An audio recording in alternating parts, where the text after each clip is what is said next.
This is a relay project. Real Talk starts right now. Here's Ryan Jespersen.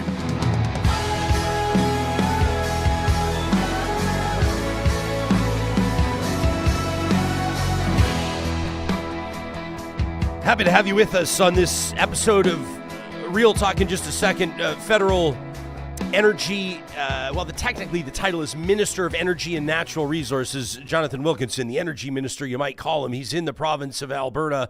He's getting set to meet with Alberta's Premier Danielle Smith, who, as you know, has been on her own mission, stateside, advocating for Alberta's interests in the face of these threatened Trump tariffs. So curious to pick the minister's brain. Why is he out here? What's his message to Danielle Smith? Does he see her mission to the U.S., including, Mar-a-Lago and the inauguration, as counterproductive, or in a way, is it helping move the needle? How is the federal government operating right now with the liberal leadership race underway and the coal mining story that we've been covering for the past couple of days? How about High Rivers Mayor Craig Snodgrass absolutely throwing bombs on yesterday's episode? I know a lot of you, we have an email from Cathy we're going to get to on that.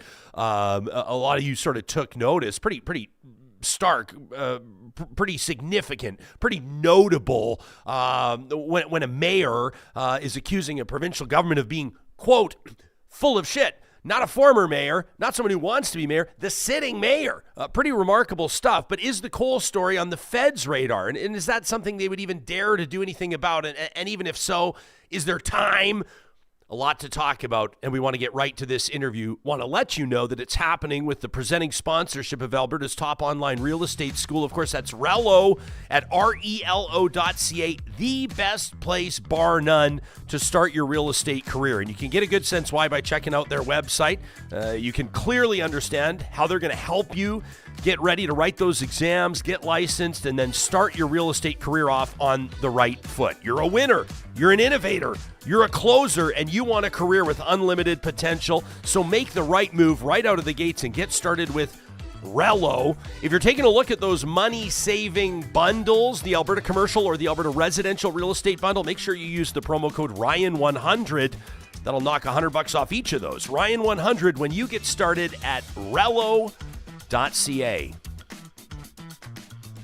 Jonathan Wilkinson is Canada's Minister of Energy and Natural Resources. He joins us live from Calgary, getting set to meet Alberta's Premier in about 24 hours from now. Minister, thanks for your time. Thanks for joining us. What do you make of Danielle Smith's mission down to the United States? She was in Florida. She was in D.C. She's been talking to notable Republicans. And, of course, she did not sign on with all the other premiers to that sort of Canada-wide approach to answering those tariffs. Your thoughts? Look, I think from an objective perspective, the Premier is endeavoring to try to ensure that tariffs are not put on in the first place. And in that regard, we're quite well aligned. That's why I'm in Washington. I was there a couple of weeks ago. I'll be there again next week, is to try to convince the Americans that it's actually not in their interest to put tariffs into place. I do think it would be better if all of Canada was speaking fully with one voice. And I actually don't think we're that far apart on the substance. It's one of the things that I'm going to be talking to her about tomorrow. I mean, we all agree that we should be trying to avoid tariffs in the first place, and that retaliation or response only comes after the imposition of tariffs, if that indeed happens. I think we all agree that any kind of response has to target American goods first to try to put pressure on them. And we all agree that any kind of response has to be regionally fair. It cannot be focused on one sector or on one region. And so I don't think we're that far apart, but I would say it would be far better for Canada in Washington if we were more clearly speaking with one voice. So you wouldn't describe it as counterproductive? Like, do you think that Canada lost footing or lost negotiating power, lost punch power, so to speak, with Alberta as an outlier? I don't think we're there yet. I do think that, when I spoke to American businesses when I was in Washington 2 weeks ago, the clear message from them was Canada needs to be better at speaking collectively, as I say, with one voice. That the more voices that seem to be saying different things, the more confused the Americans are about what we actually want. And so it is important that we actually better align ourselves. It does no one any good for us to be going in different directions. I have heard some of the things the Premier has said, and I don't think that we're as far apart as perhaps has been indicated in the media, and that's essentially why I am meeting with her tomorrow, is to try to have that conversation. How have you met with her in past on multiple occasions? How would you describe the tone or the tenure of that relationship? I've often said that when we sit, behind closed doors, one-on-one, that we actually have a pretty constructive relationship. She is enormously well briefed on energy files relative to many of the premiers that I interact with. And while we do not always agree, I would say that we do find common ground in many areas. I do sometimes find it odd that the public discourse seems to be so disparate that what I hear on the media in terms of some of the things that are said doesn't really seem to reflect the conversations that I have privately, but that may be true on both sides. And at the end of the day, generally, it's a constructive conversation when I sit with her. Yeah. I was reminding our audience we had a mayor out of the town of High River, just south of Calgary, beautiful spot, on the show yesterday, Craig Snodgrass, just absolutely throwing bombs at the provincial government. And he goes, but actually, we're very good friends.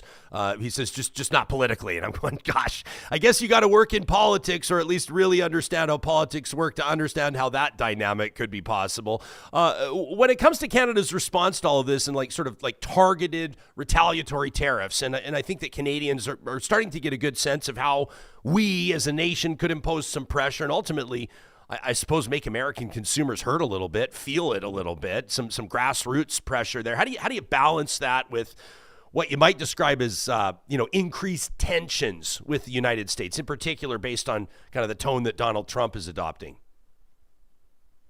I wish we weren't in the situation we are, but Canada has not done anything to generate the tensions. It has come entirely from President Trump, who has talked about Canada as being somehow a threat to the United States, that we are taking advantage of the United States, that in some senses he thinks we should become the 51st state of the United States. None of that comes from Canada or from the government of Canada. We have an enormous, historic, important relationship with the United States with respect to trade, but with respect to a whole bunch of other things, including the fact that we've fought side by side in a number of wars over the course of the past century or so. At the end of the day, we want to find a pathway through which we can work with our American friends and dial down the tensions. But it is obviously a concern that the American president has taken such a confrontational tactic. If he's going to do that to Canada, my goodness, there are lots of other countries that perhaps are more challenging with respect to many of the democratic values that the United States holds than Canada. Well, it's this federal government's been described as a lame duck government right now, with Parliament prorogued and obviously the Prime Minister resigning as leader of the Liberal Party. What would you say to Canadians that are concerned that at a pretty critical time right now, with the new president swearing in and everything happening, that there's a lack of leadership at the top? Can you give us a sense of how cabinet is operating or what's happening and basically who's speaking on behalf of Canada, in particular to our largest trading partner? Sure, I don't think there's a lack of leadership at all. The Prime Minister obviously remains the Prime Minister, but there is a cabinet committee that is chaired by Dominic LeBlanc, who's the Minister of Finance. I am certainly on that, as is the Foreign Minister Melanie Joly and the Industry Minister François-Philippe Champagne and a number of others. Each of us has defined roles and are spending significant time with our American counterparts. And there are several of us who made the decision not to run for the leadership in order to actually be present during this important time that we are working with our American counterparts. So I think the government of Canada continues to be the government of Canada. We are on this file and working enormously hard to ensure that we actually are able to get reasonable outcomes for Canadians. How long? My understanding was that you were seriously considering a run at the Liberal leadership. How serious was it, and would you take us through that process? Yeah, I was considering it very actively. I spent a lot of time talking to people across the country. I was, in some respects, pretty overwhelmed by the amount of support that actually came forward from coast to coast to coast. And I very, very, very close. It was a very close call in terms of jumping in. At the end of the day, the thing that really held me back was the importance of the Canada-US relationship and the critically important role that energy and natural resources plays in this discussion that we are having. We are trying to find off-ramps from the tariffs, and most of the off-ramps relate to critical minerals and energy. So it was a tough call. At the end of the day, there are a number of good candidates that are running, but I made the decision very, very late. It took a lot that I was not going to do that. Have you endorsed somebody officially? I endorsed Mark Carney a few days ago. Okay, and what was it about Mr. Carney that I mean, obviously you're a senior cabinet minister. You've got some sway, you've got some influence within the party across the country. Why Carney? Well, I've known Carney for a long time. I used to run clean technology companies in Vancouver. I knew him when he was an investment banker who was raising money for clean technology companies. He is somebody who has enormous economic credentials. I mean, the guy was the governor of Bank of Canada, the governor of the Bank of England. I think probably the only Canadian who has held that position. He understands the economy very well, but he also understands the environment. He has been committed to the fight against climate change, but doing so in a manner that actually allows for the development of a prosperous economy. So he and I are very aligned from a policy perspective. Had I run in the leadership race, I think you probably would have heard a lot of things very similar between the two of us. And at the end of the day, I think he's the right guy to lead Canada forward and to be a strong prime minister for Canada, particularly as it relates to dealing with Donald Trump. I mean, the guy's been through Brexit. He's been through the 2008 crash. And I think that compares enormously favorably with Pierre Poilievre, who is a career politician who has sat in the House of Commons since he was 25 and has never held another job. Have you decided whether or not you'll seek re-election? I have, and I am running in the next election. Okay, so what do you Poilievre is he's affixing nicknames to everybody. You got carbon tax Carney, you got carbon tax Christia. Assuming, let's say that your guy wins, let's say that Mark Carney wins, and you head into a federal election with the Conservatives, who obviously have been beating your party badly in the polls for quite some time, but there's been some interesting developments since the Prime Minister resigned, and the Liberals are starting to sort of claw back some space. What is that, without, at risk of getting too far ahead of ourselves, Mark Carney doesn't appear to be married to the carbon tax, which could potentially take some wind out of Mr. Poilievre's axe the tax sales. When it comes to what the ballot box question is, what is it? I agree with you. I think both Carney and Freeland probably will make the decision not to proceed with the consumer price, and that's a broad conversation that we can have. But it does take that issue fundamentally off the table. I think the ballot box question actually has evolved in the last couple of months, and I think it actually is going to be who is best placed to deal with Donald Trump over the next number of years. And in that ballot box, Mark Carney, if you ask people who should you trust to actually deal with Donald Trump, the guy who ran the Bank of Canada and the Bank of England, or the guy who actually has an undergraduate degree from Carleton and has never had a job? I think the answer to that is pretty clear. What do you think the Liberal Party needs to do to convince Canadians that they deserve to stay in government? How do you restore public trust? How do you convince people that the new leader is different from the old guy? Where does that start? Well, obviously, it starts with the leadership folks being able to actually demonstrate what they would do a bit differently. But I would also say, I mean, every politician has a shelf life, right? And I think, the prime minister was the prime minister for almost 10 years. And at the end of what was a challenging few years with COVID and everything else, I think Canadians were looking for something new. That doesn't mean that they rejected everything the government did. I mean, at the end of the day, this government has accomplished an enormous amount. Think about where we were on issues around reconciliation with Indigenous peoples in 2015. We were nowhere. The child care program that we've put into place, that's something Canadians have talked about for 50 years. The fight against climate change and building an economy that creates jobs like at the Dow petrochemical facility or the Air Products hydrogen facility, that is something that Stephen Harper just wasn't even interested in, and neither is Pierre Poilievre. So I think there are lots of things that Canadians agreed with, but they were looking for a change in terms of leadership, and I think they were probably looking for a greater degree of focus on economic issues, and that's what you're going to get in spades from either Mark Carney or Christia Freeland. The Alberta government's decision to reopen the eastern slopes for coal mining, lifting this moratorium, has sparked significant public outcry. I know you're well aware of the story. A Leger poll shows that about 80% of Albertans oppose it. The Alberta government is claiming that it could be on the hook for tens of billions of dollars in court rulings, if it were to impose some sort of permanent ban on these freehold leases. How does the federal government view this decision in terms of environmental impact and Canada's climate commitments? So it is an odd decision, given that it was the same party in government that actually made the decision to, put the Eastern Slopes off limits. I don't know what their legal folks are telling them, but they had the same legal folks providing them advice when they made the decision, not to proceed in the Eastern Slopes before. The federal government, typically the environmental assessment of these kinds of projects will be provincial, but there are federal roles. I would say one is certainly ensuring that there's appropriate consultation with Indigenous communities. But the other relates to selenium discharge. So the problem with coal, whether it's thermal coal or metallurgical coal, is often you find that selenium leaches out and into the waterways, and selenium is really, really bad in terms of the impacts it has on aquatic life. When I was Minister of the Environment, we were developing coal mine effluent regs that would hold the industry accountable for meeting certain thresholds that actually could, that would be protective of the environment. Those will be coming into force in the next, number of months.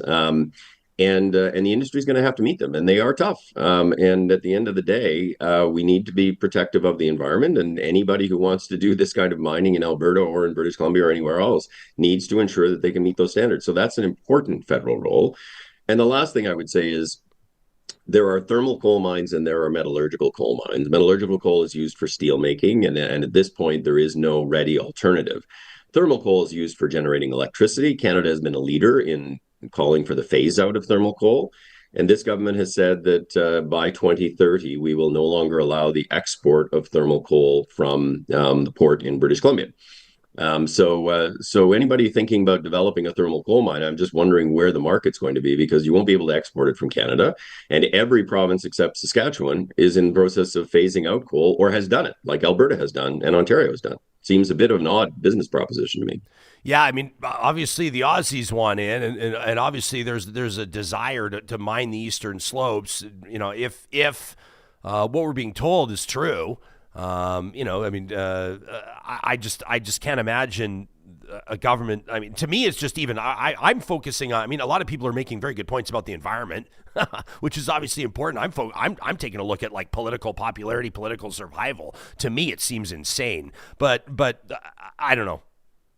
Well, it's interesting because we went through this the last time that, under Jason Kenney, when they looked at allowing mining on the Eastern Slopes, and there was a huge public outcry, including, country music singers who were, doing concerts and all of that. So I would expect that Albertans will probably want to have their voices heard, but they need to be having, articulating that to the provincial government that fundamentally has the responsibility for regulating this. Could you see the federal government intervening? And if so, how? Well, I mean, we are intervening in the sense that we are putting in place requirements with respect to the discharge of water, and we certainly need to see that appropriate Indigenous consultation is done, or the courts will require that. But in terms of the rest of the environmental assessment, the Supreme Court was relatively clear in sort of setting out the parameters, and many of these projects will likely fall into the provincial area with respect to environmental assessment. So it's important that people express to Premier Smith and Minister Jean their views on this.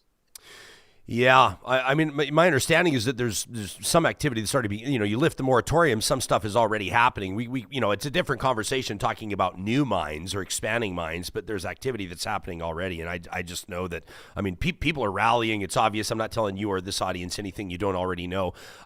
We unfortunately don't have the luxury of seeing the findings of this public inquiry studying foreign interference in Canadian elections. The final report will be released a short time after you and I talk, unfortunately, expected to deliver recommendations on how federal government agencies can better protect against foreign meddling. Obviously, interesting timing with the Liberal leadership race underway, a federal election expected a short time after that. Why is this so significant, and what's your message to Canadians in light of this?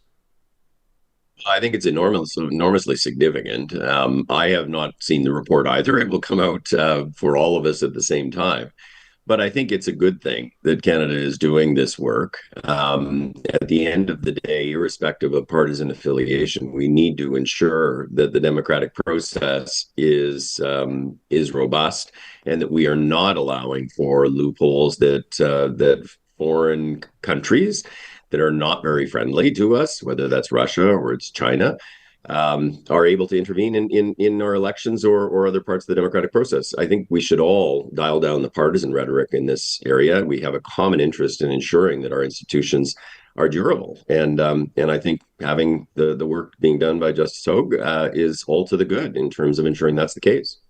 We've been speaking with the Honourable Jonathan Wilkinson, the Minister for Energy and Natural Resources, ahead of his meeting with Alberta Premier Danielle Smith. Thanks for your availability, Minister. We appreciate it. Not at all. Thank you. Yeah, you got it. Keeping an eye on our live chat, powered by Park Power, most engaged talk audience in the country. We sure appreciate you. Ryu Street Fighter is watching us live on YouTube right now. Says Justin Trudeau killed Alberta's oil industry. Coal is all we have left. Thank the Liberals. I'm not going to carry water for Trudeau on this, but that's just absolutely not true. There were obviously some federal government policies that made it more expensive to harvest natural resources in the province of Alberta. Made it more expensive to basically our carbon tax obviously has proven to be over time unpopular enough that the two front-running Liberal leadership candidates are both saying that essentially they would abandon it. Johnny, you and I are going to get into a quote from Pierre Poilievre in just a little bit, where I thought it was an astute and good question from Todd Battis with CTV, asking Mr. Poilievre basically if that takes some wind out of his sails. He's been banging that axe to the tax drum forever. But Ryu, you can't possibly believe that coal is all Alberta has left. I think that price of oil obviously will dictate the health of Alberta's oil sands over the next decades, and experts are telling us that big oil is keeping its money in its pocket when it comes to big investments in expanding oil sands operations. But I think that people working in that industry and in that region would tell you that they're still bullish on Alberta's potential moving forward. I wouldn't say that coal is all we have left. And maybe you're saying that a little bit tongue-in-cheek. PNC Bio says, I'm impressed with the minister's understanding of the issues. M. Aitken says we need to have protective legislation in place for the eastern slopes. There should never be mining allowed there. Lorraine says the water we're talking about goes all the way to Hudson Bay. I'm not sure if you heard Donald Trump is looking to rename Hudson. No, he's not. So all those people need to get involved, says Lorraine, and you're right. The louder that the protest grows on this, the more I think that folks in Saskatchewan and Manitoba and Ontario and for that matter the rest of Canada will start to understand what's at stake here and have opinions on that. We're working. I want to let people know behind the scenes. We'd love to have 35 voices on every single show, but I want legit, objective, legal opinion on Alberta's liability here. Yeah. Right? Because it's easy for us to say, the Alberta government should just shut it down. Things change, public opinion change, legislation is invoked, and industry changes. And we've seen it before. Like we were talking about oil and gas. We've seen that a lot, where all of a sudden, TransCanada Pipeline is an example. We're talking about, Energy East pipelines, different pipelines where a lot of times in light of other factors, including Keystone, including changes in the Oval Office, including new taxes imposed, climate plans, climate commitments, private industry or publicly traded industries will say, it's not worth it for us. We're not going to do it anymore. The precedent has been set where the landscape can change. Defenders of the UCP's decision on this will talk to you. They'll want you to Google and they'll want you to learn more about what freehold implies and how it's a different landscape and how you can't just shut down someone's claim to resources in a particular parcel of land because the legal implications could be very, very expensive. Sure. And they'll ask you, do you really want Albertans to be on the hook for $20 or $30 billion to coal companies, in particular in Australia? Because the landscape has changed. And I think now the question comes to Albertans is how prepared are you? And we want to get a legal opinion on this because I want to know what the real number is. The number is the number 500 million or 1 billion or 30 billion? Yeah. Or is the truth that if Alberta lawyered up properly and if Alberta had the best talent in the courts, maybe there's no problem at all. Yeah, well, our guest yesterday said Brian Jean, energy minister, is not scared to go to court. So I don't understand why we're not going up against him. Early returns on our poll yesterday on Spotify showing 100% yes in answer to should Alberta fight the coal companies in court. 100%. 100%. Jeez, you know what? The pro-coal lobby is going to start getting into our Spotify poll. Well, go hit it up. That's a good thing. We want to make sure you know that we have a poll every single day now on Spotify. You can also watch our YouTube short right there, and you can watch our podcast in HD for our Spotify subscribers. We sure appreciate you. Dwayne says Jim Prentice, rest in peace, was the environment minister for the federal Conservatives. And back in 2010, about 15 years ago, he said that coal-fired power plants must be decommissioned in Canada by the earlier part of this decade for environmental reasons. That from Dwayne chiming in on our live chat, powered by Park Power. We'll keep that conversation going. I want to get to an email from Cathy. Pretty powerful stuff after our conversation with Mayor Craig Snodgrass yesterday, Mayor of High River. If you missed that interview, we've got a great highlight. Johnny put together about a 3-minute highlight on our YouTube channel. You can kind of get the gist of what he's saying, and the guy's just like wasn't holding anything back. We're also going to check in with Her Worship Cathy Heron, the Mayor of St. Albert, for a few minutes. Coming up in a few minutes. I'm not sure if you heard about this story. You saw these guys with the signs out in St. Albert, Deport Them All, and all this kind of stuff. And so basically people are pushing back on that, and I don't know what the right answer. I mean, the right answer in that situation is to fight back like hell. But I'm curious to pick the mayor's brain. When that's happening in your city, obviously you're going to want to have something to say about it. Before we do that, I want to remind you what's happening at Friesen Brothers. I want to let you know that we're actually, as a family, attending a special supper tonight, and we're going to be heading over to some friend's house to remember somebody that's very important to us. And you know what, Johnny? I'm letting the team at Friesen Brothers do all the cooking. I'm going to head into the Friesen Brothers kitchen. We go to the West Edmonton location, the newest one, and they're going to go in there. I'm going to grab the braised beef short ribs. They've got this warm potato salad that's unbelievable. These roasted root vegetables, which are perfect every single time. Maybe some fried chicken for the boys. They do that fresh, and it's absolutely fantastic. Some of those big, nice, chunky French fries that they have. Friesen Brothers has it all, whether you want to grab and go, whether you want to eat it in store, maybe sit by the fireplace, relax. You know, in the Fort Saskatchewan location or down south in the Rabbit Hill location, you can have a glass of wine, grab a beer, maybe while your loved one does the shopping, if you could draw that straw. Remember as well, they're proud to support the Future of Alberta Food, which is an artisan cuisine challenge. It's something you can attend at Ernest's at Nate. It's coming up next month. You can find out all the details at friesen.com. The Edmonton Chamber of Commerce, what an unbelievable celebration on Saturday night at Chamber Ball. It was so fun to see so many of you, and I appreciate those of you that came up and said hello. I'm always so honored to host that event. There are so many benefits to membership with the Edmonton Chamber of Commerce, including some insights into the upcoming Alberta budget. They're featuring their 2025 provincial budget luncheon. That's coming up on March 10th at the Fairmont Hotel McDonald with Alberta's Finance Minister, Nate Horner. You can get your tickets today by visiting their website. It's also where you can learn more about becoming a member at the Edmonton Chamber of Commerce. You'll find them online at edmontonchamber.com. Here at Real Talk, we always are looking to partner with nonprofits that we truly believe in, ones that we want to support because we have a sense of conviction, because our gut tells us they're doing the right thing and they're doing it the right way, and that is UCAN Youth Services. You can learn more about their relentless approach, empowering young people, typically aged 18 to 25, so they have the knowledge, support, and skills to remove themselves from at-risk lifestyles. UCAN is helping young people transition into employment and back into education if that's the right fit, helping young people out of harm's way and onto a path of economic independence. When you visit ucan.ca, check out the link to their comedy nights coming up in March. We're proud to support this. I can't wait. Wonderful, sort of a stretch. 6 nights of comedy in March. You can grab a table, bring your friends, all for a great cause. That is UCAN Youth Services. And our friends at North Road Investment Council, I know that this is uncomfortable ground for some of you, but when you got to take a look at it, how did your investments do in 2024? The Canadian stock market, measured by the TSX Composite Index, returned over 21% in 2024. Did the Canadian portion of your equity portfolio do that well? Do you even know how well it did? If you're not sure, our friends at North Road are making their 2024 Year in Review client webinar available on their public YouTube page.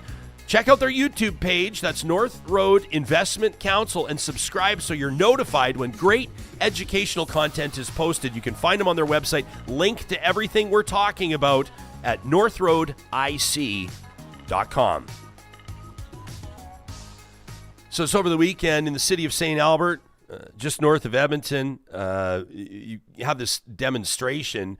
I think it was just like 3 guys, Johnny. That's all I saw, these pictures. But, I mean, the signs, deport them all, and obviously concerning for a lot of reasons. It's shocking, I think, for a lot of people. There was a lot of buzz on social media around it. Police showed up and broke it all up. We got an email from Kimberly who says, I've been so pissed off about these Nazis in St. Albert over the weekend. Says it was all compounded on social media. When I saw, in the paper, these demonstrators described as anti-immigration protesters. She says it's not even close to strong enough. She says, this on the 80th anniversary of the liberation of Auschwitz, International Holocaust Remembrance Day. She says, I didn't see enough to commemorate that.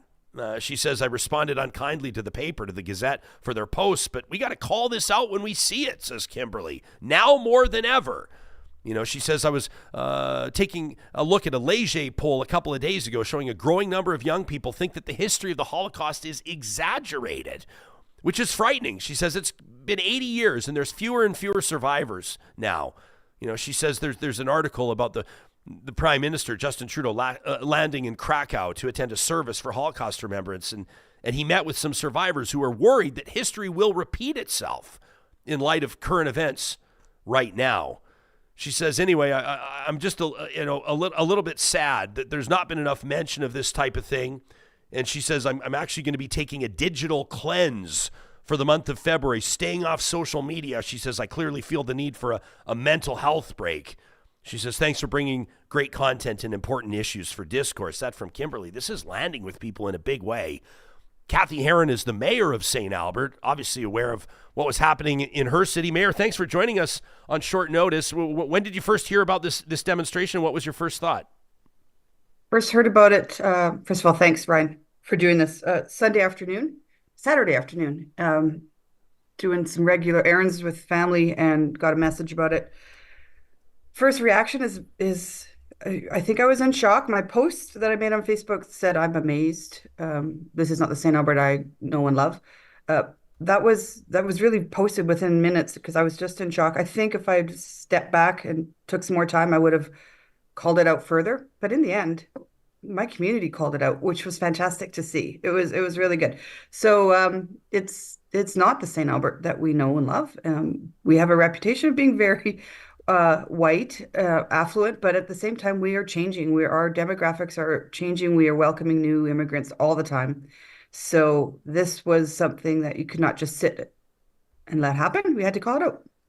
So the response from the community, I guess, has to be encouraging. And part of me is like, I'll be honest, like just real talk. Part of me goes, this is like 3 idiots, right? Yeah, exactly. And 3 idiots don't represent an entire city or an entire community. But what I think represents the city or represents the community is its response to the 3 idiots, right. which I think is important. I've had a little bit of Jespersen experiences because I made that post and it goes viral. You're much more familiar with that than I am, but it's hard to keep up with the comments, and I wish I could track the pro versus con, but there are some that still are in agreement. So it's not just 3 idiots. There's others in the community that feel the same way. Lack of education and lack of really understanding what deport them all means. Does that mean deport everyone who's ever come to St. Albert since 1867? I don't know. But yeah, the community has responded today. There's a grassroots, there we go, look at this. We have a grassroots effort today that everybody still has their Christmas lights up for the holidays. So we're going to reignite them all over St. Albert tonight to just show our support for immigrants, our support for anyone who feels they want to make St. Albert their home. So those kind of grassroots is the positive and optimistic result that I have to focus on. Yeah, for those listening on the podcast, Johnny's showing us the photo of some counter demonstrators, I guess you might call them. The signs reading like "Love thy neighbor," "I value diversity." Thank you, immigrants, for strengthening communities. Have you seen, like, as mayor, I mean, in the emails you receive, or maybe phone calls to City Hall, people showing up at events, things like that. I've seen a lot of talk about how some people are feeling more emboldened to share these types of feelings, like Deport Them All, to share those types of things, with the environment, with Donald Trump being reelected and the like. Have you noticed it in St. Albert? No, not at all. And it's funny because I keep trying to avoid blaming this all on President Trump in the United States, but it's quite hard to do that. It does feel like spillover from the South. St. Albert just got named top 25 communities in Canada by Globe and Mail. And so I've been interviewed a lot about that. And they actually asked me all the time, what makes St. Albert so special? And I said, because we're so nice. During COVID, we did not have convoys driving through our community. We did not have protests in council chambers about masks. We didn't have people coming and screaming about 15-minute cities. People in St. Albert generally, I've as a mayor, I've avoided that. And I've talked to my colleagues and they've struggled with it. So this is unique in St. Albert in my and it 100% does not represent most people in my community. The St. Albert Gazette is reporting that, some of the other signs as well. One of them, import third world, welcome third world. The demonstrators holding up these black flags with the Celtic cross, a red ensign flag, which the Canadian Anti-Hate Network has designated as hate symbols, and one of the individuals reportedly holding their hand up into a Nazi salute. I guess the RCMP, the St. Albert RCMP, is going to be working with the Alberta RCMP hate crimes coordinator to address this. For individuals that may be watching right now, that as we say, their hearts are troubled, what's something else that you would recommend that people do, or what's an appropriate step to take to send a message, not just to St. Albert residents, but to Albertans, people across the country, and maybe even around the world? Yeah, and I do want to send that message, at least across Canada and around the world would be great, because it does put a black stain on my community to have this. So I want the reverse to happen now. So the City St. Albert website has anti-racism pages that you can go and check out for your own education. I've had people reach out to me wanting to put on those programs, maybe at the library. Senator Chris Wells has reached out because he's a St. Albert resident. He wants to, do a joint media. I've talked to my two MLAs, one's at NDP and one's at UCP. I'm going to reach out to my MP. It would be nice to get all the elected officials to denounce this, as well as just have my community do exactly what you just showed on the screen. If you have the time and you're really that heartbroken, please go out and let everyone on the streets know, or just, as I said, turn on your Christmas lights today. We're going to have a big show of support tonight. I love that. Any particular color? The big trend now, people have the LED lights installed and you can give them color themes. Is there like an official color scheme that would work well? I actually was going that where somebody said, just keep it simple, Cathy, because everybody's going to have red and green, but purple would be very nice. Yeah, there you go. Yeah, we have the LED one, so I think we'll change the color to something. All right, good stuff. Yeah. Mayor, I appreciate your availability. We just wanted to get you on the record on this. It's obviously, it's one of those things where part of me goes, these idiots, and then part of me goes, nah, we got to talk about this. So we wanted to have you on. Thanks for doing it. That's what your show's all about. And I think I might drop by some pond hockey this Saturday. Oh, very excited about that. Hey, we're your city at Larry Alexiak Field has rolled out the red carpet and just so amazing to see the community that happens there. We always say it's beers, burgers, bonfires, and of course the ODR. And we're just so appreciative that the city has welcomed us and helped us, quite frankly, raise tens of thousands of dollars every single year for these wonderful charities, including Uncles and Aunts at Large and Kids Sport. All right, well, have fun. Yeah, okay, well, we'll see you out there. Hey, thanks again. All right, Mayor. The Real Talk Pond Hockey Classic coming up on Saturday. That's February 1st. Johnny's going to be spinning tunes out there. Mm-hmm. I hate to say it. We got to be accurate. You and I were getting really excited about the forecast for Saturday. It was like looking at -9. Have you seen the recent development? No, I haven't. Yeah, it's looking like it might be just a tiny little bit colder than that. So that's good. It is good, actually. It's better than. Actually, I did see it's going to be like -20 now, right? Yeah, well, let's see what the updated forecast is as we speak. -20. So that's okay, but we have heated tents. Mm-hmm. So if you're feeling a little bit like You're a little bit more delicate. You need a little bit more time in the warm surroundings. We got those heated tents. We'll have the bonfires absolutely ripping, and it's going to be a great time to swing on by. Again, that's Larry Alexiak Field. We'll be tweeting about it and posting about it on Instagram. You can visit us. I think we will be singing the national anthem at 9:30. So puck drop shortly after that, and we should be wrapping it up by 3:30. So bring the kids. It's a family-friendly event, all in support of these wonderful charities, and we'd love to see you out there. Want to get to more on the Real Talk live chat, powered by Park Power, your friendly local utilities provider, and I mean, just some comments about. I don't know if you guys are trying to like defend this protest in St. Albert. Plaid Dad says, are we supposed to get excited about having more and more illegal immigrants? There are immigration problems, even if you don't want to talk about them. Number one, we're not talking, like, I understand that, like, some of you guys, like, love Donald Trump. You love what he's about. You buy into all the stuff that he's talking about, and you're getting all geared up because you're going to fight with him, and we're going to drain the swamp, and we're going to do all this stuff. But, like, Canada has had some immigration issues, to be sure. But if you think that these guys that are throwing out the Nazi salute and saying import the third world, live, what was the third world comment they made? Something about import the third world, live the third world, or something. This is not about illegals. All right, this is a racist campaign, quite clearly, and obviously it's an intimidation campaign. And number two, like, is this like there's the sign right there, import third world, welcome third world. Like, are guys like Plaid Dad or whomever else that's like that are like hell-bent right now on getting rid of all the illegals? Like, has your personal life, just a real quick comment, these are the questions I like to ask people directly in person. Like, has your personal or professional life been impacted? And like, did you show up at Tim Hortons, for example? There's this big thing right now. Like, let's call a spade a spade. Like, the real talk here now. Like, there's a lot of chatter online about people ripping Tim Hortons for employing new Canadians, right? That's obvious. Like, we're not going to pretend like that's not happening. We're not going to pretend like people aren't saying that kind of a thing. Was it like you showed up to Tim Hortons with your resume and you didn't get a job? Was it like you went to go work on a blueberry farm in Surrey in the summer, but you couldn't find work because all they had done was hire illegals? Like, is that, you want to send us your true story and let us know how your personal life has been grossly impacted by all of this?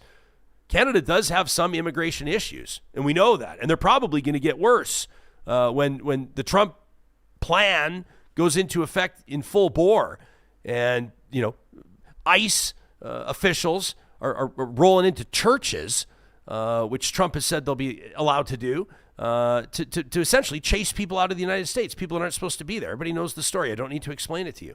So Canada may see an influx, and Canada's going to have a plan. We've talked about this before, to deal with it. But in any way, shape, or form to try to defend the type of demonstration that we saw over the weekend in St. Albert, I just don't have time for it. It's not this, number one, not how you go about it. Number two, it's plain and simple and purely an intimidation campaign. That's totally obvious. And I just think that, Kimberly, her email's right, and I understand why she's all fired up. Because that is something you got to speak out on. That is something you got to call out. And I give a shout out to the people that show up with the signs, love thy neighbor and diversity is our strength. Because I think that it takes guts to do that as well.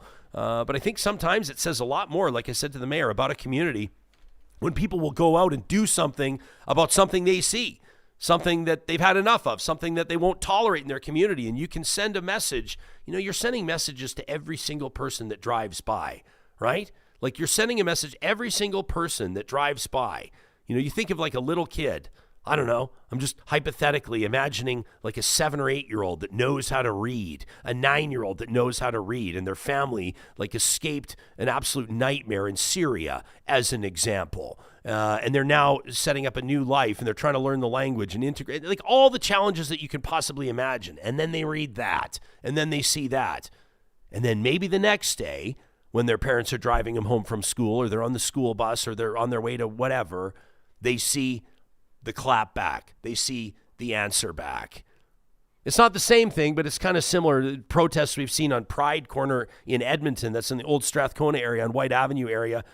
People pushing back on some pretty discriminatory messaging from a notorious street preacher. The power is with the people. The power is in the numbers. And I would say that to the general public, that's something that you never want to forget, that you hold the power.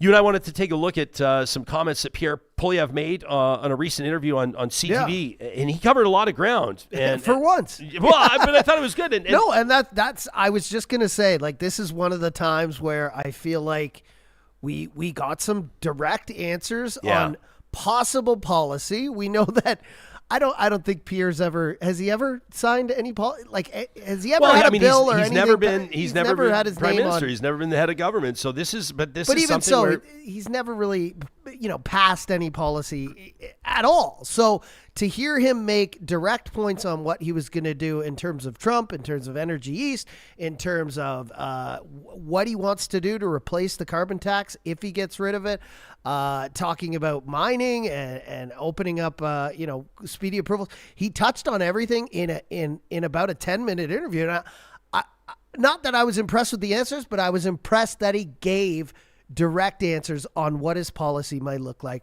if and when he becomes prime minister. Agreed. I'm going to make a quick decision here. You have comments because I don't want to leave this behind because I call out Plaid Dad and Plaid Dad responds, and so I want to have some integrity there. Says the trucking industry is a great example. Says there's lots of crashes and our streets are made less safe due to fake training. There is a crisis in Canada's trucking industry, and training and fake licensing is a huge part of it. And the Humboldt crash put a lot of that on our radar. But I would point out, Plaid Dad, that the driver that pleaded guilty and did his time and ultimately looks like he's going to be deported was not here illegally.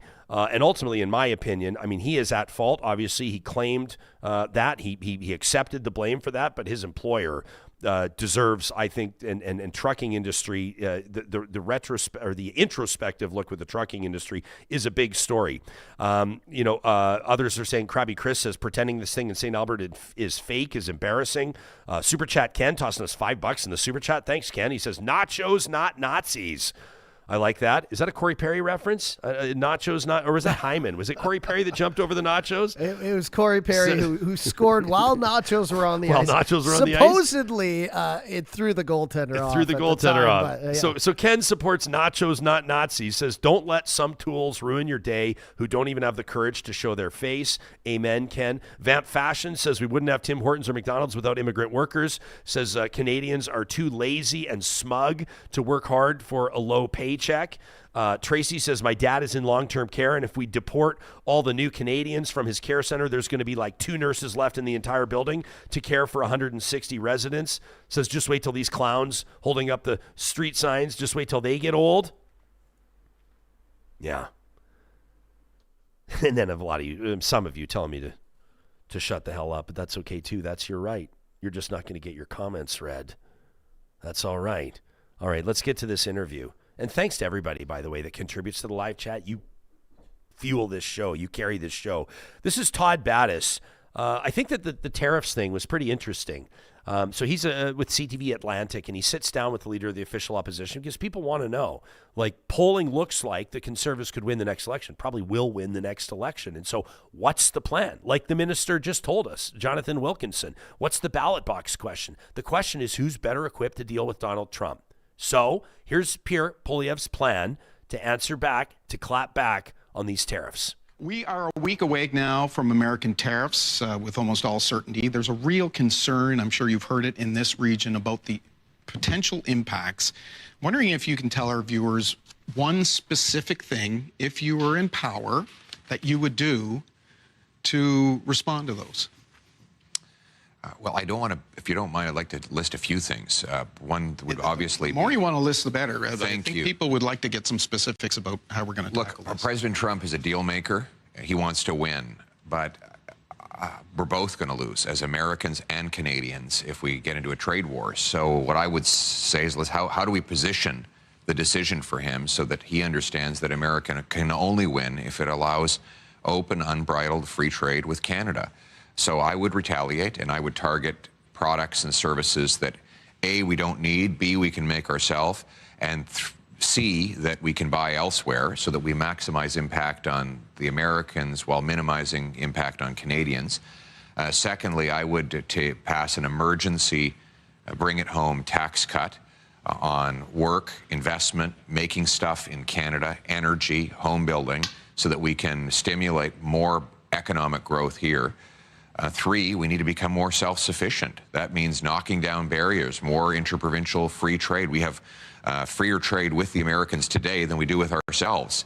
We have to knock down those barriers, build pipelines, LNG liquefaction facilities to sell our stuff to the world without having to go through the Americans. If they're going to be an unreliable trade partner, we've got to find ways to sell more to ourselves and more to the rest of the world. Do you see it as a dollar-for-dollar retaliation? I would say so, yeah. It has to hit hard. And again, we have to be very pinpoint and surgical to make sure we're maximizing impact on the American side while minimizing impact. That sounds good to me. I mean, I think that, generally speaking, I mean, the tariffs thing, Canada can't just, this is my opinion as just like a civilian.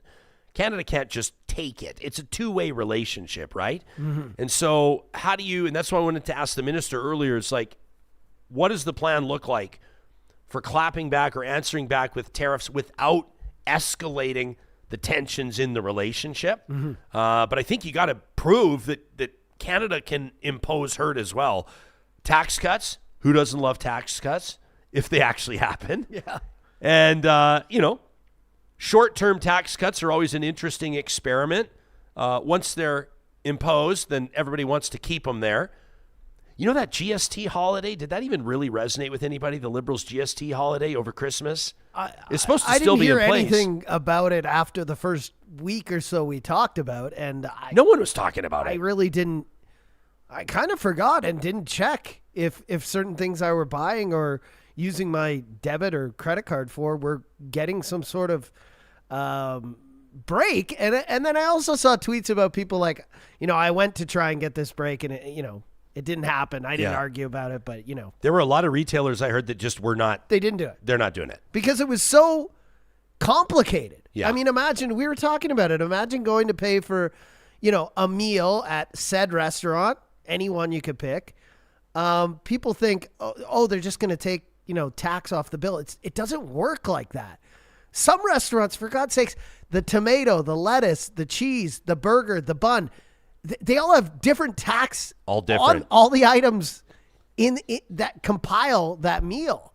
And are you going to go into a POS system and do thousands of retractions of tax? So I think for a lot of people, it just didn't happen. I heard for folks that, like, if you went to a retailer and the retailer was not offering or hadn't implemented the software for the GST rebate, that you could then request your rebate through some federal government. And I was just like, who's doing this, man? Can I get my $7 back, please? Nobody's doing this. Tommy Tempers in the live chat says, reduce taxes for businesses so they'll create more jobs. That would be a really smart thing to do. Who would disagree with that? I agree. I'd like to see it. Who wouldn't like to see it? Who doesn't love a tax cut? I know somebody will write in and say, well, if it comes at the expense of social programs or what have you, then I don't like it. But I think the federal government can afford to do this. You ask Pierre Poilievre what his plan is. When he tells you your plan, that's the plan. And then he says that he'd like to remove barriers for inter-provincial trade, which is music to anybody's ears. But the question is how? Because no prime minister has been able to orchestrate that until now. I would love to see it happen. It makes absolutely no sense that it's, in many circumstances, tougher for provinces to send goods to one another. I mean, in other words, provincial boundaries, provincial borders are in many times more of a barrier than international ones, which makes absolutely zero sense. There is not free trade within Canada. We've talked about this on the show before. So I think Pierre Poilievre is onto something there. He can make the promises. Can he deliver? That's the question. He asked the same question about the Liberal leadership candidates and the carbon tax. Will they deliver? The CTV interviewer, this is Todd Battis on CTV Atlantic, asking Pierre Poilievre about the carbon tax, his plan to axe it, the implications of Mark Carney and Chrystia Freeland, both looking like they'll axe the tax as well, and ultimately what it means for Canadians like you. You've been calling, of course, for an axe the tax election. Yes. Has some of the steam been taken out of that message? Because your likely competition, the two leading candidates in the Liberal leadership race, have both suggested that they'll take the consumer carbon piece out. You believe them? Tax out. Well, it doesn't matter what I think. You're the one who wants to be prime minister. So let's look at what we're talking about. You've got carbon tax Christia. I call her that because she was the finance minister who not only kept the carbon tax but raised it by 167%. But now she's saying she'd take it off. Oh, yes, we should believe her now. Right before a leadership vote and an election, she claims that she's been wrong for the last 9 years. She even bragged that she raised the carbon tax during an inflation crisis. And then you have carbon tax Carney, who's been Trudeau's economic advisor for the last 4 years. He complained the carbon tax wasn't high enough. And now, right before the election, they'll tell you they've changed their mind. Well, here's what they're going to do. They're going to pause the carbon tax. They'll pause the carbon tax right before the election. And they'll say, forget all about the last 9 years. And then if they're reelected, they'll hike it higher than ever before. If you want to axe the carbon tax, if you want to take the GST off new homes so you can afford a place to live, you have to vote for the common sense Conservatives. Kind of rushed him out of there. Yeah. He's like, tell me about your comprehensive plan for the carbon tax in 30 seconds. We got to go. Yeah. But I don't know. It doesn't, I mean, I think it'd be a real bold move to temporarily suspend the carbon tax and then invoke it again. Mm-hmm. I think that would be a gutsy move. I do believe, and here's the deal with Mark Carney. I'm not a Liberal Party member. I'm not endorsing it. Quite frankly, it doesn't really influence me or impact me at all. So I'm not here campaigning for Mark Carney. But if there's anybody that I think will put a proposal I'm talking from the Liberal Party, mm-hmm. if there's any prominent Liberal, if there's any candidate for the leadership of the Liberal Party that's going to put a plan in front of Canadians that is economically and environmentally viable that removes the carbon tax, it's probably Mark Carney. Sure. The one thing, I mean, Poilievre can find things he's going to try to hit him on. And of course, that's how politics works. Nothing wrong with that. It's part of the game. But sort of being a fiscal idiot is not one of them. Right? He's the credentials of Carney on the fiscal side are pretty much impeccable. Mm-hmm. Former governor of the Bank of Canada, former governor of the Bank of England. I mean, they'll try to spin it. We've joked about this on the show before, as though an Ivy League education is a bad thing. Yeah, being a banker is a bad thing. But these are the minds that literally keep the economy from crumbling. They understand figures and things that we don't. And then in regards to the carbon tax, I really think Pierre, whoever's going to be talking to Canada, Mark Carney, Pierre, Freeland, I think they're going to be talking more to businesses because, and I'm not trying to disregard people out there who do feel it. I mean, I feel the carbon tax for things like gas because I know gas should be cheaper and carbon tax is woven into that. But for the most part, I don't feel my life is extremely expensive today. I know cost of living is expensive for everyone, including me, energy bills, whatever. I don't feel like I blame it on carbon tax every time I look at my electricity bill. And I don't know about you, but I'm seeing the returns. I just got another, you wake up one day and there it is, CC returned in your bank account. But where I do think it is impacting really hard is businesses and people who ship potatoes or whatever it is, all the things we eat, all the things we use, long extended trips on trucks and things like that. So I think they're going to, Pierre, Carney, Freeland, they're going to have to talk directly to business and show them what they're going to do. But I did like that, it's not for nothing that he has this smoking gun now where, Carney and Freeland have changed their tune pretty quick on the carbon tax. But I don't blame them. Yeah. If you have to, we asked Wilkinson, how do you differentiate yourself as different? What's probably the most unpopular thing that Justin Trudeau did? And it's probably the consumer carbon tax, right? There's other things that people don't like, and someone's going to write in and say his hair and his socks, but I'm talking about actual, right? Cardboard water drinking boxes and people kind and all that kind of stuff. But that's not what I'm talking about policy. I'm talking about things that really impacted Canadians' everyday lives, and it's probably the carbon tax. So the number one thing to differentiate yourself, you look at Raki Pancholi, to throw way back on this show, sitting right beside me around this table when she launched her NDP, her Alberta NDP leadership run on this show. What was the one thing she said to get everybody's attention? She's like, I'm not so sure about the carbon tax. I'm not so sure about the consumer carbon tax. Everybody went, and then all of a sudden we started going, the left is starting to leave the carbon tax. We're talking the consumer carbon tax, and it gets people's attention. Sure. It's a very good way to get people's attention and indicate that you're willing to, as Apple Computers said for many, many years, think different. Exactly. And I understand that, you know what I'm talking about here when I say it's going to affect business more. I understand that trickles down.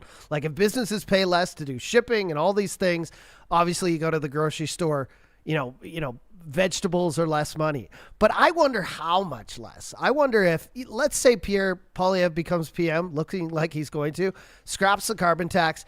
The following week, are our groceries, half off? I don't know if that makes sense. I mean, there's other factors here, like inflation, the general economy, Trump coming into office, tariff. There's all these other things. So yeah. I don't know that scrapping the carbon tax for the Liberals or Pierre is just going to make life affordable for Canadians all of a sudden. We still got housing. We still got healthcare. Got all these other things that are impacting people's wallet. Yeah. Ambustion in our live chat powered by Park Power says, how are we supposed to build better inter-provincial trade when no provinces trust Alberta? I don't think that's the case. Am I ignorant that no provinces trust Alberta? I feel like there's probably a lot of eye rolling around how Alberta is representing itself right now. I also know that supporters of Danielle Smith are very excited about what she's been doing and how she's been down and advocating for the United States. I feel like the voices that we featured on this show, even I won't speak for you, Johnny, but my personal takes on it, I don't think that Danielle Smith's trips down to stateside and rubbing shoulders with Republicans is all bad at all, actually. I'm kind of mixed feelings on this, and we've articulated that in past episodes. We don't need to relitigate the whole thing.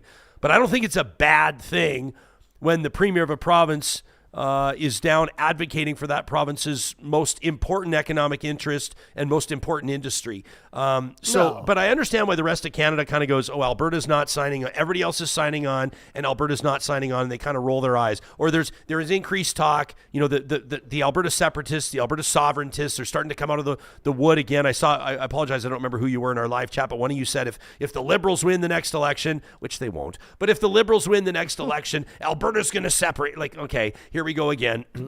Alberta's not going to separate. I will do everything. I will fight tooth and nail. We will use this platform to fight against Alberta separation and the stupid idea that is.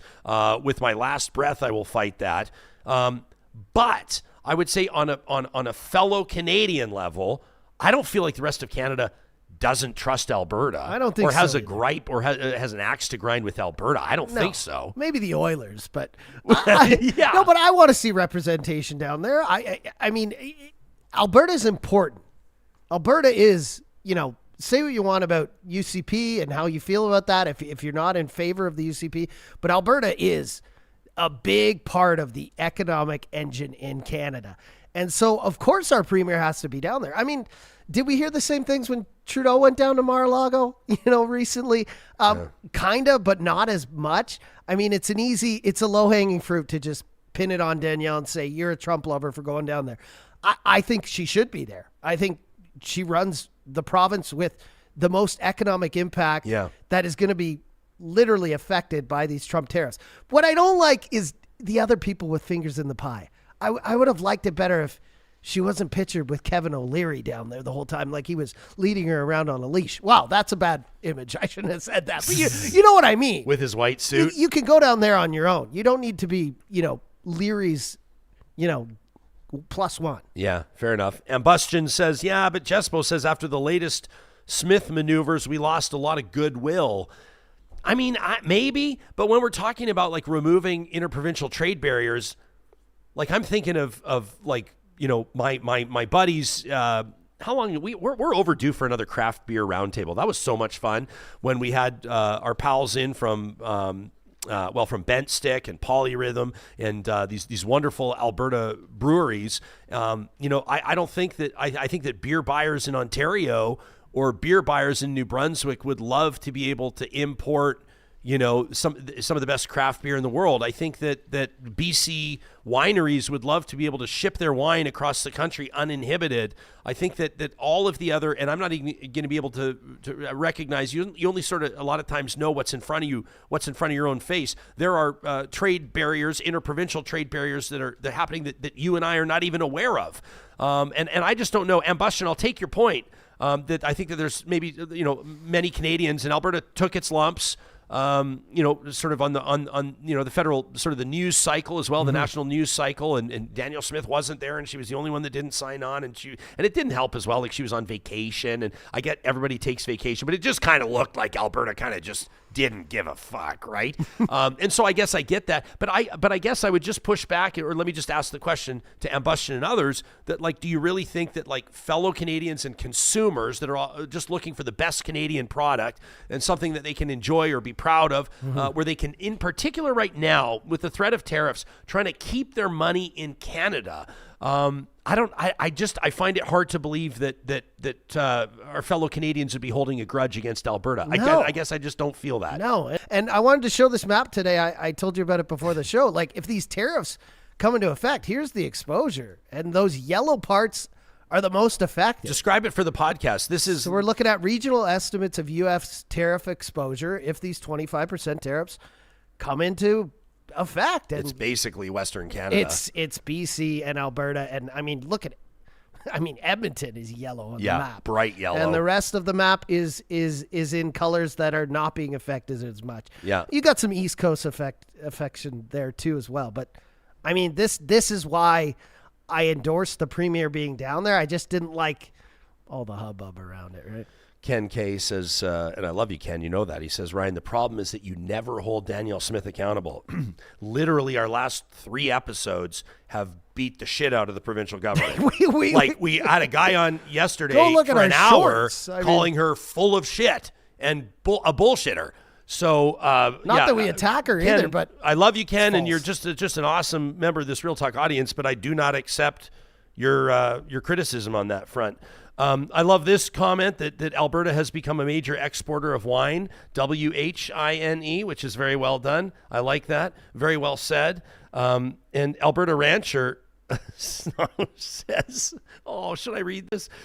We've been bent over so many times, says Alberta Rancher, since Danielle Smith took over, that she needs to bring in Turkish Preparation H to numb the pain.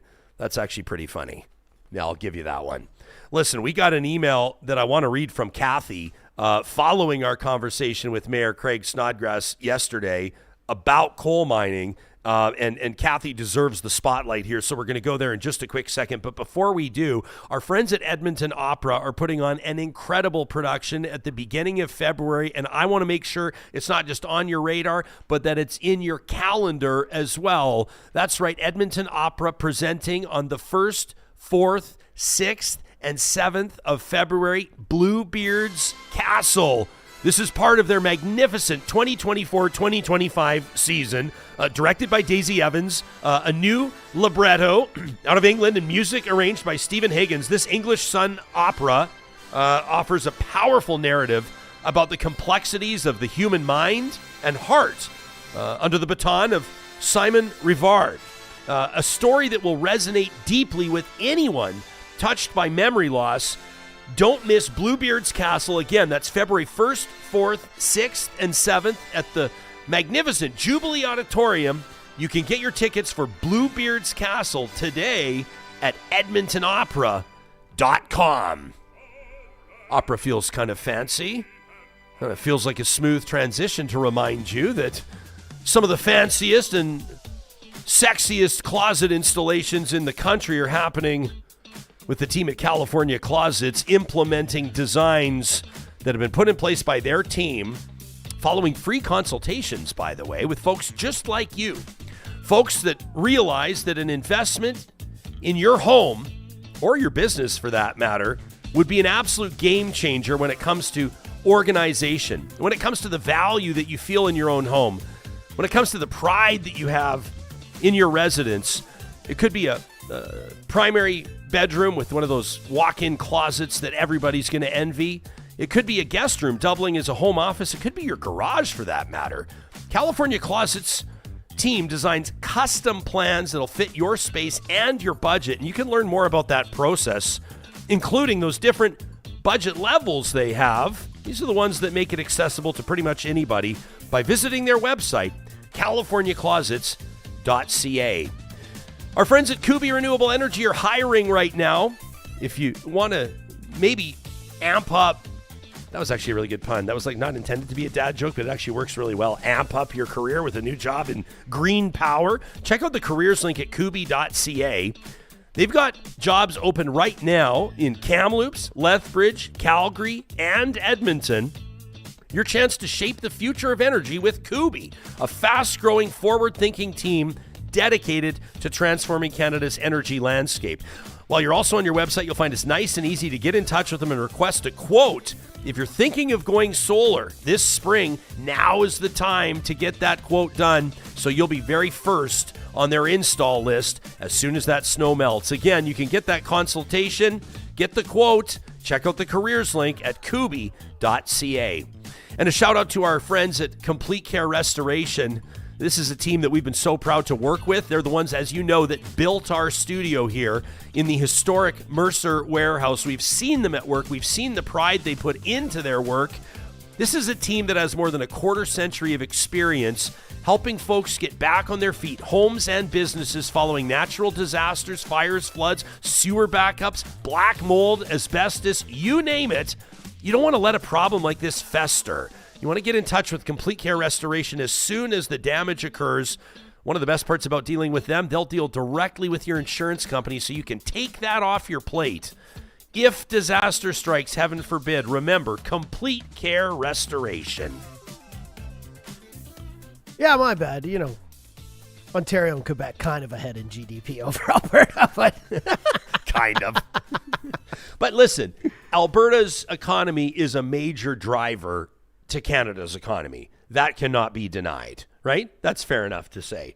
I was having some perspective check after those California fires, and California's economy, unbelievable. It's the magnitude of that is our thoughts are continue to be with all the folks in California. What did you think of Trump's trip down there? Did you see any of that? I was sort of I was paying casual attention to it. I saw he played nice. Made an appearance with the first lady and sat around and did all the things. I mean, he's the president. He should. Like, you know, it's the what is it? Is it the second most populated state? It's number one or two. Its Might economy well is like country. one or two. I know that. It probably could be a country. And so, you know, it's I mean, he's being a president. It's kind of funny. It's like now I guess we just have to give Donald Trump credit when he does like normal things.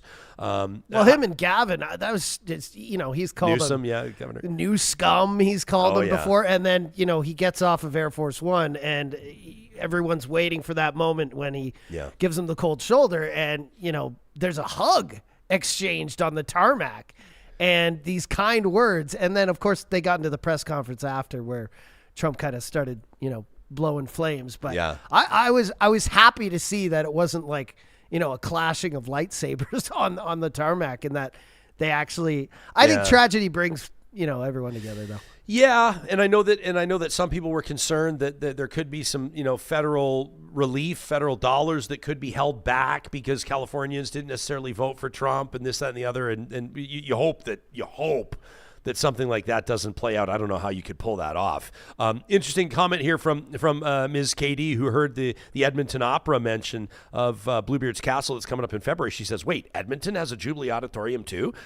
It sure does. Did you know that in the year of the Jubilee in 1967, Calgary and Edmonton both received funds and broke ground on their, actually I think they were to open in 1967, so maybe they broke ground the year before or whatever it was. But did you know that Calgary and Edmonton's Jubilee auditoriums are built with the exact same blueprints? Pretty wild, actually. So they're literally the exact same buildings. And when I moved up to Edmonton from Calgary 20 years ago or whatever it was, I remember walking into Edmonton's Jubilee Auditorium and just like knowing it like the back of my hand, even though I'd never been in there. Pretty interesting stuff. And on a local or a more local business note, Wobbly Inc. is watching us live on YouTube right now. It says, did everybody see that all the Peavey Marts are closing across Canada? Did you see that story? I think that's kind of interesting. I guess I never just, folks that love Peavey Mart, this is not a paid advertisement. They love it. I don't think I've ever. Have you never been in a Peavey Mart? Maybe. I just can't. Maybe it's not significant in my mind, but I just can't remember. There's like 2 stores, 2 chains that I think have like super, super loyal customer bases, and that's Peavey Mart and Princess Auto. Those are 2 stores that I go in there, and I like to go in by myself. With no exit time in mind, like I can burn all the time I want. Yeah. I recommend like puffing one or having an edible maybe before. It makes it even that much more exciting to just cruise the aisles at Peavey Mart and Princess Auto, and every single time you're going to walk out with something you didn't know you needed. Okay. And so a buddy of mine is the GM at Peavey Mart in Red Deer, and so when I heard that on the news yesterday, I just was a little surprised. I didn't get the sense that they were experiencing sort of like financial, is unviability a word? That their financial viability was a concern. But I think that, I don't know, I guess consumer behavior changes. I think that people are, getting more stuff at the big box stores. You get like Walmart and those guys in the mix. Mm-hmm. Obviously, Canadian Tire is still a huge presence. And then more and more people, and maybe this comes back to what we're talking about with tariffs and the like, more and more people, I think, are still using Amazon because it's fast, it's convenient, and they can price things out. And I think ultimately, at the end of the day, Peavey Mart may not be a ma and pa shop. It certainly doesn't qualify as a ma and pa shop, but I still do think that Peavey Mart is a brand that a lot of Canadians really felt a connection to. And I have no horse in the race there. But I think it's unfortunate. White says, hopefully all those Peavey Mart shoppers move over to Home Hardware. I can't even think of like a Home Hardware that I've seen recently. I don't know, man. Boy, does it ever change. Did you, you grew up in Florida and Ontario, but did you guys have Beaver Lumber? No, yes, we did. That was my favorite. I remember when my dad was like building our back deck and stuff like that. Beaver Lumber. Yeah. And I saw somebody, I guess about a year ago or something like that, with a Beaver Lumber t-shirt. Do you remember their logo of like the beaver that was like running? He was like wearing overalls and he was like holding a hammer or something. It's always about animals in Canada. The one that sticks out in my mind that I miss is Zellers. It was just like such a big part of my upbringing, especially in Ontario. What's it called? Matter, Zellers. Oh, Zellers. Yeah, like no matter small or big town, there was a Zellers. Oh, and yeah. It was like the Walmart, right? It was the place to go. You could eat. You could get your nails done. You could get your hair cut. You could, Weren't they like famous for their, Zellers was famous for fries and gravy, I think, weren't they? Yeah. The Zellers Cafe or whatever they'd call it. And a makeshift poutine if you added some cheese on top. But yeah, Zellers was like the one in my mind where I was like, oh, I can't believe this is gone. I'm getting some shit in the chat here. Cactus Sheriff says, you can't think of a Home Hardware store. It says, get out of the city. What do you mean you can't think of? And come rural says there's one in every town dang near. Okay. You can't think of where one is? Is that what you're saying? Yeah, and others are, I haven't seen a Home Hardware, sorry. But some of you, Lauren says there's one here. Now we're doing free advertising for Home Hardware. I guess there's one Lauren says in Spruce Grove. Tracy says there's one in Sherwood Park. So there you go. And M8 can, to balance it out, says Home Hardware is overpriced. So there you go. I don't know. It's just people take great pride in the Canadian brands, and then sometimes you get the rude awakening that the brand you always thought was Canadian is actually not Canadian or not Canadian anymore, and then people have an identity crisis. You know that one? So we wanted to touch on this before we wrap today. We appreciate your emails so very much, and when you take the time to send us a note, and we got an email from first. Why don't we do this first? Why don't we tee up? Can we play the highlight, Johnny, from Craig Snodgrass yesterday? So this is Mayor Craig Snodgrass. This is the mayor of High River. And he comes on the show. He'd actually reached out to us just because the guys, he'd first appeared on Real Talk, I think like three and a half years ago, something like that. And really grabbed everybody's attention with kind of the frank nature of his delivery. Like he just calls it how he sees it. And, he's a thoughtful guy, as you'll hear, but he's really not intimidated, I don't think, by, for example, like a small town mayor calling out, the provincial government, as you're about to hear. He's not scared of it, and he'll do it. And what he said certainly resonated, in particular with Real Talker Cathy, who sent us an email. But to tee it up, in case you missed our episode on the 27th of January, here's a highlight. You can always find our highlights on our YouTube channel. Thanks for those of you that subscribe to it. Here's Mayor Craig Snodgrass on coal mining.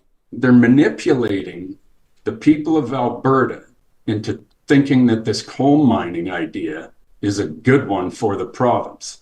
And they're kind of making jokes of it, which really pisses me off, is when you kind of laugh about it. And, oh, good news, that's Brian's text me. It's good news, Craig. Bullshit it is. It's horrible news for Alberta. And it's a horrible idea. And I absolutely draw the line when people in any position are just completely full of shit in trying to explain the bad decisions they are making that they don't have answers for. Why is Danielle so hell-bent with industry that she will put the desires of a foreign mining company ahead of Albertans? This is not an anti-resource extraction campaign on any level. This is just an anti-dumb in my mind. This is a bad business idea. There's no amount of jobs, there's no amount of money that comes out of royalties that is good for this province to sell its soul and destroy our landscapes and destroy our watersheds, period. Alberta has been willing to go to court for pretty much anything that it deems to be in its public interest, in its political best interest, or otherwise. And I think, quite frankly, a premier or an energy minister that said, we are going to fight these coal companies in court because that's what Albertans are telling us loud and clear they want to see, would be a premier that would be on their way to another mandate, that would be on their way to another election win. I don't know why all of a sudden we're so afraid to fight these coal companies in court. Doesn't make sense. I've had that discussion with Danielle and Brian directly. And, you know, Brian's a lawyer, and he says he's not scared of the legalities and the lawsuits, because I've told him, I said, you guys are just scared of what's going to come out of that, assuming before the lawsuits even start, assuming that the coal companies are going to win. Because I agree with you, Ryan. Like, who is just going to blindly, you know, accept, okay, yeah, coal companies, you're right. Here's your check for $19 billion, whatever the number is today. But we're about to find out, because the lawsuits are not going away. None of this has been thought through at all by those two individuals. I'm sorry, it just hasn't. And that's why I keep going back as to why are they doing this? Why are they doing this? And it's because they love being put on a pedestal by the coal companies. But the problem is you're sacrificing Alberta to get there. And it's not okay with me. That is absolutely not okay with me, that you have that low level of integrity in a position that we hold as elected officials on any level, whether it's a little town mayor like me, or whether it's Brian Jean or Danielle or the Prime Minister of Canada. Doesn't matter. You have to have a level of integrity where you put your province first. And that is absolutely not what I'm seeing here. And that's why I will stand up and challenge both of these individuals all day long until this is done. All right, so that's Mayor Craig Snodgrass on our show. Tell us how you really feel. Tell us how you really feel, right? Like, Buddy is throwing bombs. I had somebody come up to me yesterday, as a matter of fact. We always appreciate when you come say hi to us in the wild. Don't ever hesitate. And somebody came up to me yesterday and said that interview with Mayor Craig, they said I had to keep reminding myself he's the current mayor. I'm going, yeah, like he holds office right now. So it's significant when he speaks like he does. So Cathy reaches out to us. She sends me an email to talk@ryanjespersen.com. Cathy, I just have to say on a personal note, I haven't seen your name in a while. Used to have you emailing me all the time when I was at the terrestrial radio station. It's amazing to hear from you again. She says the mayor of High River was excellent on your January 27th show. He provided a solid update of what has happened to date with the 1976 Alberta coal policy, the various changes by the UCP, the deceit that is being perpetuated on Albertans, and how Albertans need to keep pressuring UCP MLAs. The nightmare continues, says Cathy. You know, more information emerging thanks to the efforts of a journalist. This is Brett McKay. We credited Brett. I don't know him personally, but he's a reporter with the St. Albert Gazette. And Cathy, we'll have to get him on the show. Cathy's been sharing his work. You can read it at stalbertgazette.com. She says the efforts of a journalist at an independent newspaper. Real Talkers, if I can encourage you to subscribe to the St. Albert Gazette, if it's in your budget, please do so. She says it's a timeline of how lobbyists with ties to the UCP have pushed the coal policy rewrite. And you can read Brett McKay's writing again at the stalbertgazette.com. The headline, Timeline of how lobbyists with ties to UCP pushed coal policy rewrite. She says you'll also be able to read it in the Western Wheel for those of you that read it there. And she says, and then there's the Calgary Herald opinion piece that people need to remember. This one back in February of 2021 that was penned by Brian Jean, who's now the Alberta Energy Minister, right? She says, this was brought to my attention. And she says, and it's appalling that the headline, here's how the Kenney government can fix its coal mining controversy.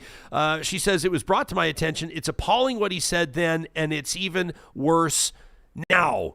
Let me read just a little bit of this, by the way. This was written by Brian Jean. He says, for a decade, I was the MP for Alberta's oil sands.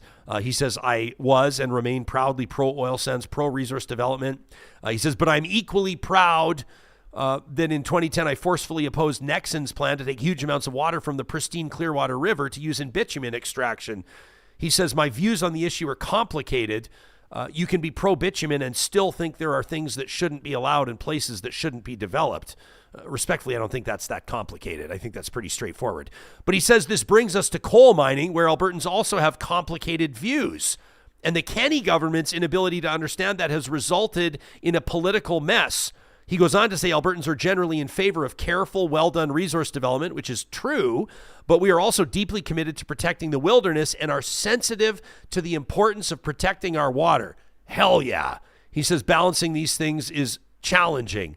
This is the part that jumped out at me from the editorial. This is the editorial written by Brian Jean, now the energy minister in 2021. When dealing with complex issues, it is important to be transparent. For example, don't put out notice of a policy change after hours on the Friday of a long weekend. That looks shady, says the guy who reopened the Rocky Mountains to coal mining on Inauguration Day, the 20th of January, as the entire world was watching Donald Trump swear in as president of the United States. It is also important, writes Brian Jean in 2021, to consult and educate. Since the government didn't consult before repealing the 1976 coal policy, it wasn't able to educate Albertans on the fact that the policy did not actually prohibit open pit coal mines in the foothills. The NDP knows this, but is being hypocritical, and he goes on from there. Well, you look at this 5-member panel that was struck to consult on coal mining in the Eastern Slopes in particular, and what are they crying foul about? They're crying foul about the fact that the government is not listening to what they had to say. Cor Blund had something to say about that, the country music star, just yesterday. I'm sure you've seen it on your social media. Back to Cathy's email. She says, so what else is coming? What more? High Rivers Mayor on your show made the point of Albertans continuing to let their MLAs know how we feel. Well, it feels that many of these MLAs are deleting emails from any Albertan that doesn't live in their constituency. In particular, UCP MLAs, I mean, they're the ones that form government, only listen to what they choose. You know, Mayor says that there's no cabinet approval for recent actions. This is not democracy. Cathy says energy staff have focused on eliminating Eastern Slopes policy since it was put in place, claiming land was now sterilized. I heard it myself while working for government in the 1990s and later on. Cathy says Alberta is at a breaking point, Ryan, and you have a platform to expose the dark places from where the UCP government is operating.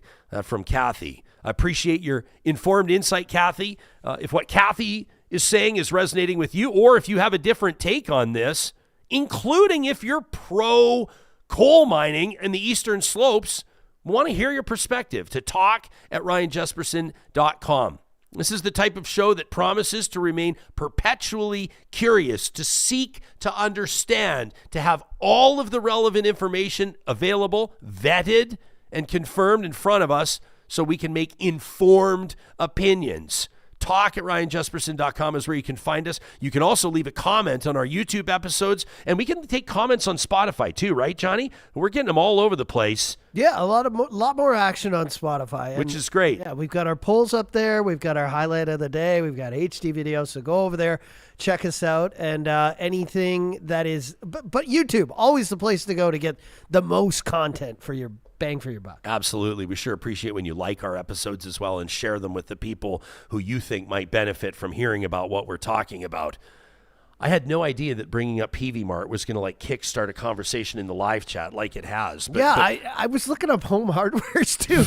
Apparently there's one in Beaumont. Is this true? We're going to have to, I thought they all if closed, we're doing our job properly, Real Talkers, you're going to hear Home Hardware advertised on this show in the next 1 month. I said Heidi Windermere, says she's very bummed it's closing. I meant Home Depot. That's what's in Windermere. Oh, yeah. Big difference, I think. And now that I think about it, I think you might be right.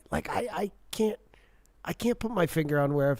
I know there's one. I think there's one in Sherwood Park that I've seen. But Justin says it's a sad day for rural Alberta losing Peavey Mart. He says not just for what they sell, but they were usually fixtures and important sponsors for local teams or events. Oh. Well, I'm like 100%. No, I'm not. I can't say I'm 100%. I'm 90% certain. I'm pretty sure the Red Deer Rebels play at like Peavey Mart Arena, don't they? I think that Peavey Mart is the title sponsor of what used to be the NMAX Centrium in Red Deer. So, I mean, that gives you one example. But, Justin, I know you're talking maybe more grassroots and fundraisers, but there you go. Greg says the corporation way overspent on expansion, so they're collapsing now, which kind of sucks. Horse Lake Ranch says he's been watching the shelves empty for a few months now.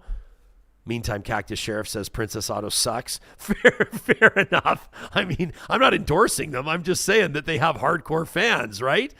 Don says Peavey Mart is a farm supply icon. So, obviously I'm seeing a lot of you talk about that, like more of our rural audience, that, this is a store that, I mean, this is real life stuff for real life people. You're losing a presence in the community. That's a big deal. It's a big deal. PNC Bio says they bought so much stuff at Princess Auto, high as a kite. So what I used to have for a debit card pin pad. Yeah, there you go. Wow. Who knew? Who knew that Peavey Mart had so many fans and yet at the same time is closing? I'm just going through the live chat right now, and I just love this, man. I love you guys. Vamp is wondering if we ever go anywhere that isn't downtown or Jasper. Well, we work rarely. Here, we try not to. We try not to.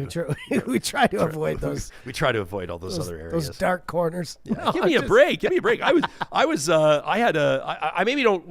of have a thing as a family. We don't always say like where we're going to be when we're there. We more say where we were after we were there. But we had an amazing hockey tournament weekend in Vegreville, Alberta. Oh, I love Vegreville. A few weeks ago. Yeah. And I just like the community there is so amazing. And we had such a wonderful time. Yeah. They rolled out the welcome mat. Just loved it. I did a wedding out there about 5 years ago. And now I've subsequently, just from like 1 or 2 or 3 families that are all connected out there, done about 5 or 6 more. But Vegreville, great community out there. Good, big party town. Big party town. When they're celebrating. Well, yeah. And they've got these, I'm so disappointed. I'm forgetting the name of the cafe. It's like Baba's or something. If you're in Vegreville, and you could Google it, but it's like the Ukrainian food. They probably have the best Ukrainian food in the country. They might have the best Ukrainian food outside Ukraine. Mm-hmm. That might be the case, I think. Hey, listen, as we wrap, and I appreciate the mayor giving a shout out to this, but a reminder, friends, that coming up on Saturday, it is the Real Talk Pond Hockey Classic. We're super excited to be presenting it again in partnership with our friends at the Canadian Progress Club St. Albert chapter. We do want to invite you to come out. I saw that some of you saying in the chat that there's a counter protest, like a peace protest, like a sort of like, and I'm saying this in a complimentary way, kind of a kumbaya type gathering in St. Albert in the morning. Send me more details on that so we can help spread the word on that. And then you're saying, why not check out the counter protest or the demonstration and then swing by the Real Talk Pond Hockey Classic? That sounds like a great way, nice little way to spend a Saturday, John. Johnny's going to be spinning the tunes. We got burgers and beers and bonfires and, of course, so much fun for the kids as well as we celebrate at that Real Talk Pond Hockey Classic. One of our lucky early bird registered teams is going to win 6 tickets to the Oilers and Maple Leafs game later that evening with limousine transport from the Pond Hockey Classic, and we will be drawing that winning team live on Friday's show. Also coming up on that Friday show, a tariff-themed roundtable and the flamethrower. We hope you'll join us. Talk to you soon.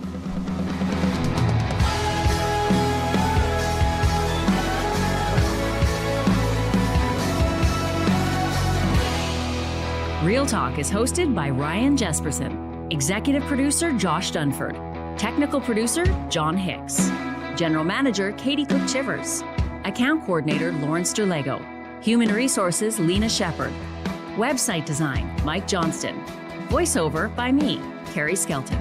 Real Talk's editorial board is Supriya Dwivedi, Ahmed Ali, Brandy Morin, Ann Castleman, Corey Hogan, Harmon Candola, Catherine O'Neill, and Chris Henderson. Member Emerita, Julie Rohr. Real Talk is recorded in Edmonton, Alberta on Treaty 6 territory, the traditional and ancestral territory of the Cree, Dene, Blackfoot, Saulteaux, and Nakota Sioux, home to the Métis settlements and the Métis Nation of Alberta. Real Talk is a relay project. For more, check out ryanjespersen.com.